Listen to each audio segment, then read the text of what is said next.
जय श्री राम। बहुत स्वागत है आपका आपके अपने बेहद खास कार्यक्रम कल्याणम में। मैं हूं आपके साथ आचार्य राजवीर साहब। प्रतिदिन इस समय पर आकर के आपको वो महत्वपूर्ण जानकारियां प्रदान करते हैं जो आपके जीवन के लिए बहुत उपयोगी हो, और परमात्मा से प्रार्थना करते हैं कि जितने लोग भी इस कार्यक्रम को देख रहे हैं उनका जीवन सुख समृद्धियों से सदैव परिपूर्ण रहे। हमारे जीवन में हमें सबसे प्रसन्नता कब होती है? सबसे प्रसन्नता हमें जब होती है जब हमारे बच्चे कुछ बहुत अच्छा करें, या हमारे बच्चे अपने जीवन में बहुत सुंदर कामयाबी प्राप्त करें, या हमारे बच्चे कोई प्राइज लेकर के आए। जब वो प्रसन्न होते हैं तो प्रत्येक माता पिता प्रसन्न होते हैं, प्रत्येक अभिभावक प्रसन्न होते हैं। और बच्चों को प्रसन्न करने का सबसे सुंदर तरीका अगर कुछ है तो वो है कि उनकी एजुकेशन को बेहतर किया जाए। तो आज के इस विशेष कार्यक्रम के अंतर्गत आप ये जान पाएंगे कि आप अपने बच्चे का एजुकेशन, अपने बच्चे के जो पढ़ने के तरीके हैं उसको बेहतर कैसे बना सकते हैं। इस कार्यक्रम के माध्यम से आज हम आपकी वो प्रत्येक चिंताएं दूर करेंगे जो आपके बच्चे को लेकर के आपके मन में सदैव रहती है। कई बार आप बहुत चिंतित होते हैं कि बच्चा पढ़ रहा है लेकिन उसके अच्छे रिजल्ट नहीं आ पा रहे हैं, या वो कंसंट्रेट नहीं कर पा रहा है, बैठ करके अच्छे से पढ़ नहीं पा रहा है। तो आज इन सारी चिंताओं को, स्कूल जाने में डरता है, पढ़ने से घबराता है, तो उन सारी चिंताओं को आज हम दूर करने वाले हैं। बस आपको क्या करना है कि एक तो पेन पेपर जरूर ले लीजिए। ऐसे छोटे छोटे उपाय हम आपको बताएंगे जो सुनने में बड़े छोटे लगेंगे, बड़ी आसानी से किए जा सकते हैं, लेकिन उसके अगर लाभ की बात की जाए तो शायद वो आपके बच्चे के पूरे भविष्य को परिवर्तित कर सकते हैं। तो आज इन्हीं छोटे छोटे उपायों के साथ परिवर्तित करते हैं आपके बच्चे के भविष्य को। बस आपने क्या करना है, अंत तक कार्यक्रम में जुड़े रहना है और सभी चीजों को बड़े ध्यान से नोट करके रखना है। सबसे पहली चीज मैं नोट करवा रहा हूं, बड़े तरीके से इसको सुन लीजिए और इसको नोट कर लीजिएगा। आपके पास महत्वपूर्ण चीज क्या है, आपके घर में गंगा जल जरूर होना चाहिए। अगर बच्चे की पढ़ाई सुधारना चाहते हैं ना तो घर में गंगा जल जरूर होना चाहिए। उसके साथ अगर बच्चे की पढ़ाई को और सुंदर बनाना चाहते हैं, बच्चे के मस्तिष्क को बड़ा सुंदर बनाना चाहते हैं और चाहते हैं कि आपका बच्चा जो पढ़े वो हमेशा उसको याद रहे, तो आपके घर में केसर जरूर होना चाहिए। और एक महत्वपूर्ण चीज और होनी चाहिए, वो होनी चाहिए आपके घर में छोटी सी चांदी की कटोरी। ये तीन चीजें आपके घर में जरूर होना चाहिए। इनका प्रयोग कैसे करना है ये मैं कार्यक्रम में जरूर बताऊंगा, और किस प्रकार वेद कहता है कि एक विद्यार्थी के जो लक्षण हैं वो किस प्रकार से होने चाहिए।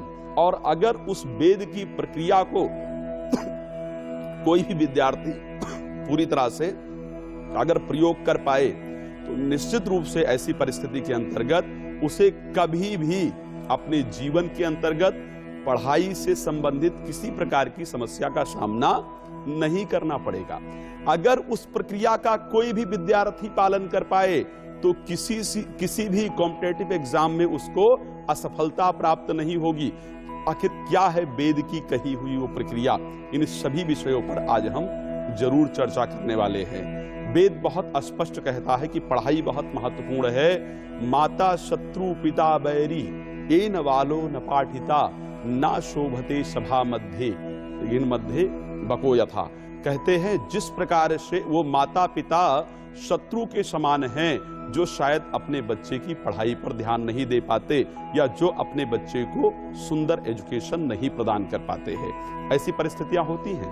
प्रत्येक माता पिता चाहते हैं कि मेरा बच्चा अच्छा पढ़े, बच्चा भी उसके लिए अच्छा प्रयास करता है, लेकिन रिजल्ट नहीं प्राप्त हो पाता है। तो ये छोटे छोटे जो आज के प्रयोग की हम बात कर रहे हैं ये निश्चित रूप से आपके जीवन में सुंदर रिजल्ट लेकर के आएंगे। एक चीज ध्यान रखिए, जो बच्चे पढ़ने वाले हैं, चाहे वो छोटा विद्यार्थी है या बड़ा विद्यार्थी है, जो बच्चे पढ़ने वाले हैं सदैव जब वो सोएं तो उनका सिर पूर्व की तरफ होना चाहिए। ध्यान रख लीजिए, बड़ा इंपॉर्टेंट पॉइंट है आपके लिए, जो आपके बच्चे के मस्तिष्क को बहुत सुंदर बना देगा।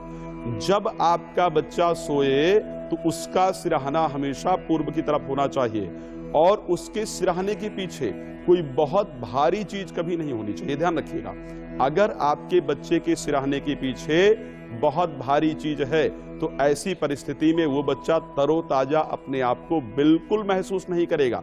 तो ये छोटा सा पॉइंट है जिसको आप नोट करके रखेंगे, आपके लिए बहुत उपयोगी साबित होगी। वेद कहता है कि पढ़ने वाले बच्चों के जो लक्षण हैं वो किस प्रकार के होने चाहिए। ये बड़ा महत्वपूर्ण पॉइंट है। जितने भी विद्यार्थी हमारे इस कार्यक्रम को सुन रहे हैं, अगर इसको अपने जीवन के अंदर आप पालन करेंगे तो आप देखेंगे कि अगला जो भी एग्जाम है उसमें बड़ा अच्छा रिजल्ट आएगा, और जो भी पढ़ेंगे उसमें बहुत अच्छे से आपको ध्यान रहेगा, और पूरी सफलता आपको प्राप्त होने वाली है। वेद कहता है विद्यार्थी के लक्षण क्या है? काग चेष्टा बको ध्यानम, श्वान निंद्रा तथैव चा, अल्पहारी गृह त्यागी, विद्यार्थी पंच लक्षण। विद्यार्थी के 5 बड़े महत्वपूर्ण लक्षण हैं, और इसको पहले अगर देखा जाए तो हमारे ऋषि मुनि बहुत सुंदर तरीके से प्रयोग कराते थे। क्या लक्षण विद्यार्थी का पहला होना चाहिए? काग चेष्टा। जिस प्रकार आप कौए को देखते हैं ना, आप देखेंगे कभी कोई कौआ बैठा और उसको मारने के लिए आप नीचे से कोई पत्थर या कोई रोड़ी उठाने के लिए जैसे ही झुकेंगे वो उड़ जाएगा।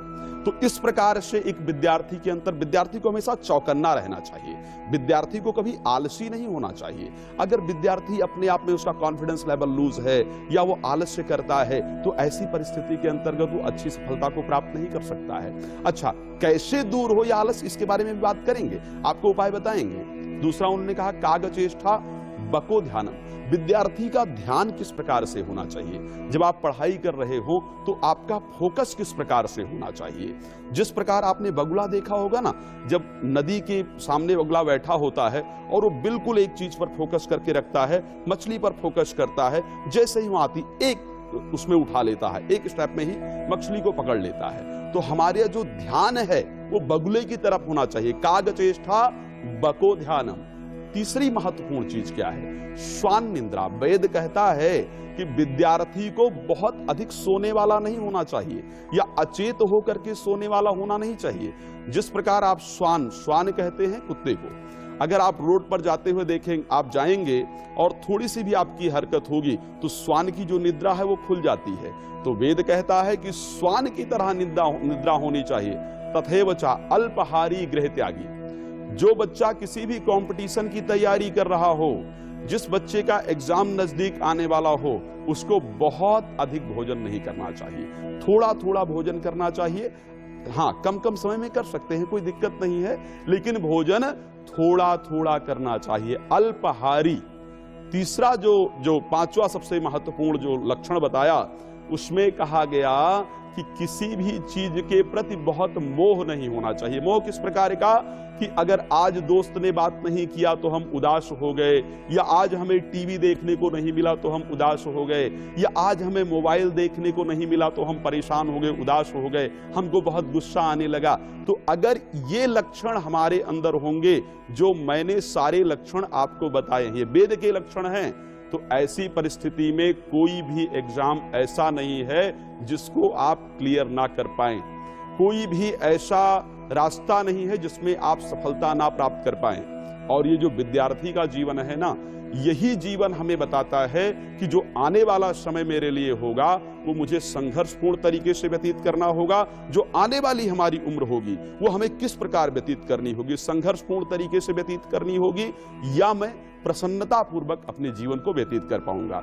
तो अगर आप जो मैंने ये लक्षण बताए हैं विद्यार्थी वाले, इन लक्षणों को यदि अपने जीवन में प्रयोग करेंगे तो निश्चित रूप से सफलता आपके कदम चूमेगी। अब आइए, मैंने वो उपाय आपको बताया था, मैंने वो सारी चीजें आपको रखने के लिए बताई थी। क्या क्या चीजें थी उसके अंतर्गत? मैंने बताया था कि आपको चांदी की एक कटोरी रखना है, एक आपने गंगा जल अपने घर के अंदर रखना है, और एक केसर अपने घर के अंदर आपको जरूर रखना है। इनका प्रयोग कैसे करना है हम इसके बारे में जरूर चर्चा करेंगे। चर्चा करने से पहले मैं एक आपको छोटी सी कहानी बताना चाहता हूं। एजुकेशन का जो महत्व हमारे जीवन में है, पढ़ाई का जो महत्व हमारे जीवन में है, वो किस प्रकार का है। एक बड़ी सुंदर छोटी सी स्टोरी है, छोटी सी कहानी है। मैं चाहूंगा कि आप सभी लोग सुने और अपने बच्चों को भी ये कहानी जरूर सुनाएं। 2 बड़े सुंदर मित्र थे, बड़े सुंदर दोस्त थे 2, और दोनों के एक एक बच्चे थे। एक सोनार का काम करता था, ज्वेलरी का कार्य करता था, और एक व्यक्ति जो है वो घर इत्यादि बनाने का कार्य करता था। दोनों अपने अपने कार्य में व्यस्त थे। क्या हुआ, जो ज्वेलरी का कार्य करता था उस व्यक्ति ने अपने बच्चे को ज्वेलरी के जो सारे तरीके हैं कार्य करने के, किस प्रकार कौन सी चीज बनाई जाती है, किस प्रकार कौन सी चीज की जाती है, वो सारे तरीके सिखाता रहा, लेकिन उसकी पढ़ाई पर उसने कभी ध्यान नहीं दिया। अब जो दूसरा मित्र था उसने पैसा इकट्ठा नहीं किया, धन इकट्ठा नहीं किया। पहले मित्र ने ज्वेलरी के सारी चीजें सिखाई, धन एकत्रित किया, घर इत्यादि बना करके सब कुछ अपने बच्चे को दिया। दूसरे ने कुछ भी नहीं किया, सिर्फ अपने बच्चे को सुंदर एजुकेशन प्रदान किया, पढ़ाई में खर्चा करता रहा और बड़े अच्छे एजुकेशन अपने बच्चे को प्रदान किया। अब क्या हुआ, एक समय ऐसा आया जहां पर कार्य इत्यादि का अकाल पड़ गया, जहां पर दिक्कतें बहुत आ गई, लोगों के जो बिजनेस इत्यादि हैं वो ठप होने शुरू हो गए, व्यापार जो है वो चलने लायक नहीं रहा। ऐसी परिस्थिति के अंतर्गत जिस व्यक्ति ने क्षमा चाहूंगा, जिस व्यक्ति ने अपने बच्चे को वो एजुकेशन के जो रास्ते हैं वो नहीं सिखाए थे, सिर्फ व्यापार बढ़ाने के रास्ते बच्चे को सिखाए थे, जिस व्यक्ति ने अपने बच्चे के लिए सिर्फ धन इत्यादि एकत्रित किया था, तो अब अकाल पड़ने के कारण, परिस्थितियां कम, व्यापार कम होने के कारण उसका बिजनेस इत्यादि बंद हो गया, लोगों ने स्वर्ण इत्यादि खरीदना कम कर दिया। लेकिन जिसने अपने बच्चे को पढ़ाई दिलवाई थी, उसने सिर्फ एजुकेशन पर ध्यान दिया था, वो पढ़ लिख करके आज एक बहुत अच्छी जगह पर नौकरी कर रहा था और उसके जीवन पर किसी प्रकार का भी बुरा प्रभाव नहीं पड़ा। तो सदैव अगर हमें अपने बच्चे के फ्यूचर को अच्छा बनाना है तो क्या करना चाहिए, उसके एजुकेशन पर ध्यान देना चाहिए और बच्चे को जो मैंने विद्यार्थी के लक्षण बताए हैं उन लक्षणों पर फोकस करना चाहिए। अगर इन चीजों पर हम फोकस कर पाए तो हमारे जीवन में किसी प्रकार से दिक्कत उत्पन्न नहीं होती है। अब आइए उन महत्वपूर्ण विषयों पर चर्चा करते हैं जो आपके लिए आवश्यक हैं, क्या क्या किस प्रकार से करना चाहिए। सबसे पहली चीज, विद्यार्थी जो बच्चे पढ़ने वाले हैं उनका कमरा आपको कहां पर रखना चाहिए, कौन से कमरे के अंतर्गत या घर के कौन से कोण में उनको बिठाएंगे या उनको पढ़ाएंगे या वो रहेंगे, तो ऐसी परिस्थिति में उनका जो दिमाग है वो बहुत अच्छी तरीके से काम करेगा। ईशान कोण कहा जाता है बौद्धिक क्षमता का घर। हमारे घर का जो उत्तर पूर्व का कमरा होता है या हमारे घर का जो उत्तर पूर्व का कोना होता है, इसको कहते हैं ईशान कोण। यहां पर बुध और बृहस्पति का प्रभुत्व माना जाता है, यहां पर भगवान शिव का प्रभुत्व माना जाता है। तो बच्चे के लिए जो सोने का कमरा होना चाहिए, जहां पर वो बच्चा सोता है, वो सदैव ईशान कोण के अंतर्गत होना चाहिए। बच्चे के रहने का कमरा ईशान कोण के अंतर्गत होना चाहिए। उसके साथ जब बच्चा जिस कमरे में पढ़ता हो वो भी ईशान कोण के अंतर्गत होना चाहिए। मान लेते हैं कि आपके घर में कोई कमरा ईशान कोण के अंतर्गत नहीं है, ऐसी कई बार व्यवस्थाएं हो जाती हैं, तो जो कमरा आपका कहीं भी है उस कमरे के ईशान कोण में ही बैठ करके बच्चा पढ़े, ये आपको सदैव ध्यान रखना है।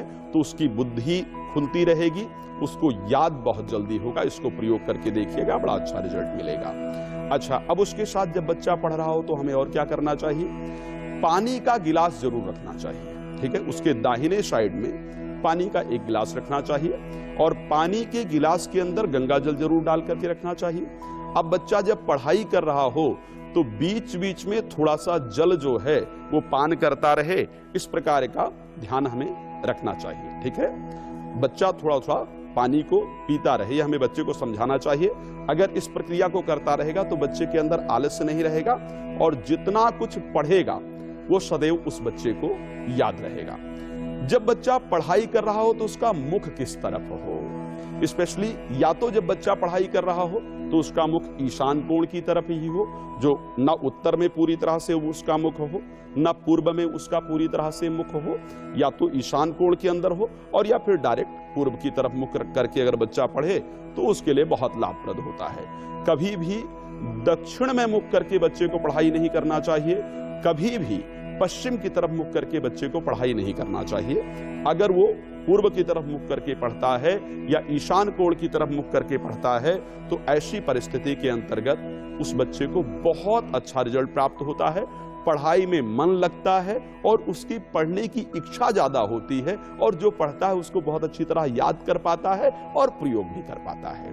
अच्छा, अब एक और महत्वपूर्ण चीज, जब भी बच्चा पढ़ाई कर रहा हो तो ध्यान रखिए पीछे खिड़की इत्यादि ना हो। जहां पर बच्चा बैठ करके पढ़ रहा है उसके पीछे ठोस दीवार होनी चाहिए। अगर पीछे खिड़की है तो ऐसी परिस्थिति में वो बच्चा वहां बैठ करके जो पढ़ेगा उससे उसको तनाव होगा, पढ़ने में उसका मन नहीं लगेगा। पीछे ठोस दीवार होगी तो जो वो बच्चा पढ़ेगा उसका अच्छी तरीके से मनन करेगा, उसको अच्छी तरीके से याद करेगा, उसको अच्छी तरीके से समझ पाएगा।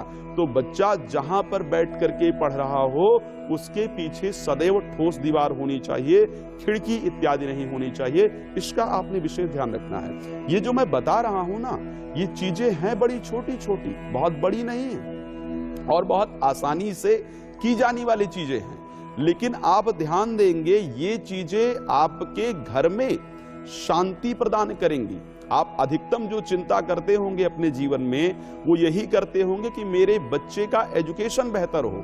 बहुत सारे अभिभावक ऐसे मेरे पास आते हैं और उनकी अधिकतम जो चिंताएं देखी गई है वो बच्चे को लेकर के होती है। मेरा बच्चा पढ़ता नहीं है, मेरे बच्चे को चीजें याद नहीं रहती हैं। तो अधिकतम जो चिंताएं अभिभावक की देखी जाती हैं वो बच्चे को लेकर के देखी जाती हैं। हमारा ये प्रयास रहता है कि आपसे संबंधित जो भी जानकारियां हैं वो आप तक पहुंचाई जाए। तो ये जो जानकारी है वो आज बच्चे के विषय में बड़ी महत्वपूर्ण है, इसको ध्यान से सुनिएगा। अच्छा, तीसरी और जो आगे जो महत्वपूर्ण जानकारी है, पांचवी जो महत्वपूर्ण जानकारी आपके लिए है, कोई भी बीम इत्यादि अगर घर के अंदर है तो उसके नीचे बच्चे को कभी ना सुलाएं। कोई अगर बीम इत्यादि घर के नीचे है तो उसके नीचे, मतलब घर में अगर है तो उसके नीचे बच्चे को कभी मत सुलाइए। अगर उसके नीचे बच्चा सोएगा तो उसमें कभी भी आत्मविश्वास की वृद्धि नहीं होगी। उसके सर में हमेशा तनाव भरा रहेगा, वो हमेशा तनावग्रस्त होने के कारण चीजों को याद नहीं कर पाएगा। तो कभी भी बीम के नीचे बच्चे को नहीं सुलाना है। ये आपके लिए पांचवी महत्वपूर्ण जो विषय है वो है। अच्छा, कोई भी व्यक्ति जो कंपटीशन की तैयारी कर रहा हो, जनरली ऐसा होता है कि आजकल इस समाज में बहुत कंपटीशन हो गया है और अधिकतम विद्यार्थी अपने कंपटीशन की तैयारी करते हैं। तो उनको क्या करना चाहिए? जब कंपटीशन की तैयारी कोई बच्चा कर रहा हो तो उसको पूर्व की तरफ मुख करके ही बैठकर पढ़ना चाहिए। जनरली जो बच्चे पहली से लेकर के या 12वीं क्लास तक की एजुकेशन को प्राप्त कर रहे हैं वो ईशान कोण में भी मुख करके पढ़ सकते हैं, बड़ा अच्छा रहेगा, खराब नहीं होता है। लेकिन जो लोग किसी कंपटीशन की तैयारी कर रहे हैं, कोई आईएएस बनना चाहता है, कोई आईपीएस बनना चाहता है, कोई किसी चीज में अच्छी सफलता हासिल करना चाहता है, ऐसे जो भी बच्चे हैं उनको सदैव पूर्व की तरफ मुख करके ही पढ़ाई करना चाहिए। पूर्व की तरफ अगर मुख करके पढ़ाई करते हैं तो निश्चित रूप से इनको अच्छी सफलता प्राप्त होती है, अच्छे रिजल्ट को जीवन के अंतर्गत प्राप्त कर पाते हैं। अभी हम आपके लिए वो चौपाई भी लेकर के आए हैं। ये छोटे छोटे उपाय तो हमने बताया जिससे बड़ा चेंजेस आएगा, बड़ा सुंदर परिवर्तन आएगा। अभी तो हमने वो आपको नहीं बताया है जो हमारा एक महत्वपूर्ण उपाय आपको बताने वाले थे, जो हमने आपको चांदी की कटोरी रखने के लिए बोला था, केसर के तिलक को जो रखने के लिए बोला था, केसर रखने के लिए जो हमने बोला था, गंगा जल के लिए बोला था, वो भी आपको बताना है। लेकिन उसके साथ आज आपके लिए श्री रामचरितमानस की वो चौपाई भी लेकर के आए हैं। जब भगवान राम खुद पढ़ने गए थे, उस चौपाई को भगवान शिव ने बड़े सुंदर शब्दों में कहा है, इसको बेशक माता पिता ही पाठ करें। अगर माता पिता भी इस चौपाई को रोज बोलते हैं तो भी बच्चे के एजुकेशन पर बहुत सुंदर प्रभाव पड़ेगा।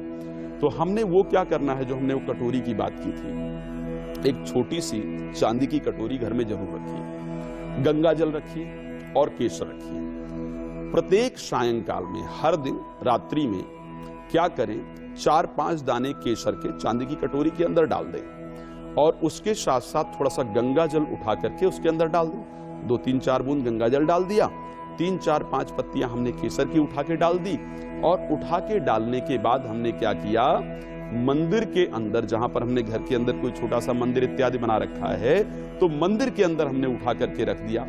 अब रखने के बाद हम अपना आराम से शयन करें। सुबह जब बच्चा उठता है, चाहे वो नहाए या ना नहाए, किसी प्रकार से दिक्कत नहीं है, तो उस चंदन को, केसर तब तक घुल चुका होगा, उस केसर को पूरी तरह से घोल करके और बच्चे के मस्तिष्क पर छोटा सा टीका उठा करके लगा दीजिए। ये इसकी जो यहाँ हमारी ज्ञान इंद्रिय है ना, जो हमारे अंदर सात्विक ऊर्जा है ना, उसको पूरी तरह से खोल देगी। और जो बच्चे याद स्पेशली नहीं रख पाते हैं उनकी यादाश्त में वृद्धि होनी प्रारंभ हो जाएगी। और ये आज ही लाभ नहीं देगा, ये जीवन पर्यंत अगर इस प्रकार का कार्य किया जाए तो ये जीवन पर्यंत निश्चित रूप से आपको लाभ देता रहता है।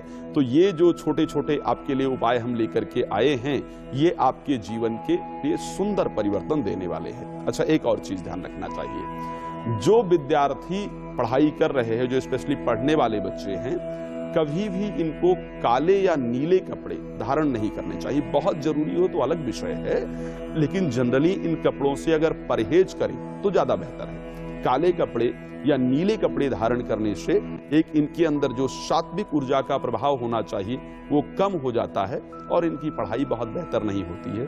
तो काले और नीले कपड़े धारण बहुत कम करना चाहिए। उसके बाद हमें क्या करना चाहिए, जो बच्चे स्पेशली पढ़ने वाले हैं उनके कमरे के अंदर शीशा नहीं रखना चाहिए। जो बच्चे पढ़ने वाले हैं उनके कमरे के अंतर्गत मिरर इत्यादि नहीं रखना चाहिए, ये नुकसान करता है। अच्छा, जो बच्चे पढ़ाई करने वाले हैं उनके कमरे के अंतर्गत जूठे बर्तन इत्यादि कभी नहीं रखने चाहिए। अगर जूठे बर्तन इत्यादि भी आप रखते हैं तो ऐसी परिस्थिति में उनकी पढ़ाई पर बहुत खराब प्रभाव पड़ता है। तो ये अगर महत्वपूर्ण चीजें आप अपने बच्चे को बता करके रखेंगे, इन महत्वपूर्ण चीजों पर अगर आप काम करते रहेंगे तो ऐसी परिस्थिति में आपकी जितनी भी चिंताएं हैं वो स्वतः दूर हो जाएंगी। और ये जितने भी उपाय हम आपके लिए लेकर के आते हैं, ये सारी उपाय वैदिक विधि के हैं पूरी तरह से। वैदिक जो मार्ग है, जो वैदिक रास्ता है, वहां से निकाले हुए ये सारे उपाय हैं। और ये छोटे छोटे उपाय आपके जीवन के अंतर्गत बड़े बड़े परिवर्तन लेकर के आते हैं, क्योंकि इन उपाय को लेकर के आने से पहले इनको पूरी तरह से प्रयोग करके देखा गया है। जब इन उपायों से लोगों को सुंदर लाभ प्राप्त हुआ है, उसके बाद हमने ये प्रयास किया है कि आप सब तक इस उपाय को लेकर के आया जाए और आपको इससे लाभ प्राप्त हो, ऐसा प्रयास किया जाए। अब आइए हम लोग आगे चर्चा को बढ़ाते हैं और मुझे उम्मीद है कि आप लोग पेन और पेपर लेकर के बैठे होंगे और हम बात करेंगे श्री रामचरितमानस की उस सुंदर चौपाई के लिए जो आपके लिए बहुत उपयोगी है। कोई भी माता पिता करके अपने बच्चे के एजुकेशन को बेहतर कर सकते हैं। अगर बच्चा कर पाए बहुत अच्छी बात है, और अगर बच्चा नहीं कर पाता है तो ऐसी परिस्थिति में माता पिता भी इस चौपाई को कर सकते हैं। श्री रामचरितमानस के अंतर्गत भगवान राम जब विद्या अध्ययन के योग्य हुए तो उनका यज्ञोपवीत संस्कार इत्यादि करके और महामुनि वशिष्ठ के आश्रम में उनको भेजा गया। और जब वहां गए तो भगवान शिव ने एक बहुत सुंदर चौपाई माता पिता से कहा, माता पार्वती से कहा, गुरु गृह गए पढ़न रघुराई, अल्पकाल विद्या सब आई। बड़ा सुंदर चौपाई है। गुरु गृह गए पढ़न रघुराई, अल्पकाल विद्या सब आई। माता पार्वती से भगवान शिव कहते हैं कि प्रभु राम अपने गुरु के घर गए विद्या अध्ययन के लिए और बहुत थोड़े समय में वो विद्या जो है वो उनको प्राप्त हो गई। तो यदि कोई भी बच्चा इस चौपाई को नियमित रूप से 11 बार प्रतिदिन पाठ करता है तो बहुत कम समय में उसको सारी चीजें याद होती हैं। उसके विद्या अध्ययन, उसके बोलने का तरीका बहुत सुंदर होता है, अध्ययन करने का तरीका बहुत सुंदर होता है और जीवन में भगवान राम के आशीर्वाद को प्राप्त करते हुए सफलता को प्राप्त करता है। अगर कोई बच्चा मान लिया जाता है कि इसको नहीं कर पाता है, जनरली ऐसी परिस्थितियां होती हैं, कई बार बच्चे नहीं कर पाते हैं, तो ऐसे परिस्थिति में माता पिता इस चौपाई का पहले 11 दिन तक रेगुलर पाठ करें। 11 दिन तक 11 बार प्रतिदिन पाठ करें। फिर एक दिन एक सुंदर पेपर को लेकर के भगवान के नाम का स्मरण करते हुए, भगवान राम का ध्यान करते हुए लाल रंग की कलम से इस चौपाई को लिख करके और बच्चे के बैग के अंदर उठा करके डाल दें। क्या करना है? लाल रंग की कलम से इस चौपाई को लिखना है और लिख करके बच्चे की बैग में उठा करके डाल देना है। सिर्फ ये छोटा सा उपाय आप देखेंगे कि आपके बच्चे की यादाश्त को बढ़ा देगा। आपके बच्चे का जो पढ़ने का तरीका है वो बहुत सुंदर हो जाएगा। तो ये सुंदर सुंदर उपाय आपके जीवन को बहुत अच्छा बना देंगे। अब कई बार मैंने देखा है कि कई माता पिता की चिंताएं होती हैं कि हमारा जो बच्चा है वो क्रोध बहुत करता है, हमारा बच्चा गुस्सा बहुत करता है, क्रोध बहुत करता है, या हमारा बच्चा जो मेहनत करता है उसके अनुसार उसको सफलता नहीं प्राप्त होती है, पेपर में जाता है 1-2 नंबरों से, जो भी कंपटीशन के एग्जाम्स होते हैं उसमें 1-2 नंबरों से हमारा बच्चा रह जाता है। तो आखिर जिनके साथ इस प्रकार की परिस्थिति हो उनको क्या करना चाहिए? जो बच्चे जनरली कॉम्पिटिटिव एग्जाम देते हैं उनकी एज थोड़ी बड़ी होती है, ऐसी परिस्थिति के अंतर्गत नहाने के पानी में बच्चे के गंगा जल डालना आपने शुरू करना है। जो बच्चा नहाता है जिस पानी से, उसमें 2 ड्रॉप 3 ड्रॉप गंगा जल उठा करके डाल देना है। और बच्चे को बोलना है जब कपड़ा पहन रहा हो तो गायत्री मंत्र का जप कर लिया करें। अच्छा, मान लिया जाता है बच्चा नहीं करता है तो घर में गायत्री मंत्र आप लगा दिया करें। ये छोटा सा उपाय कर लीजिए, आपका बच्चा जो अगला पेपर देगा उसमें सफल हो जाएगा। तो परमात्मा आप सभी के जीवन को समस्त प्रकार की सुख समृद्धियों से परिपूर्ण रखें। कल फिर एक नए विषय के साथ आपके सामने हाजिर होंगे। जय श्री राम। बहुत धन्यवाद।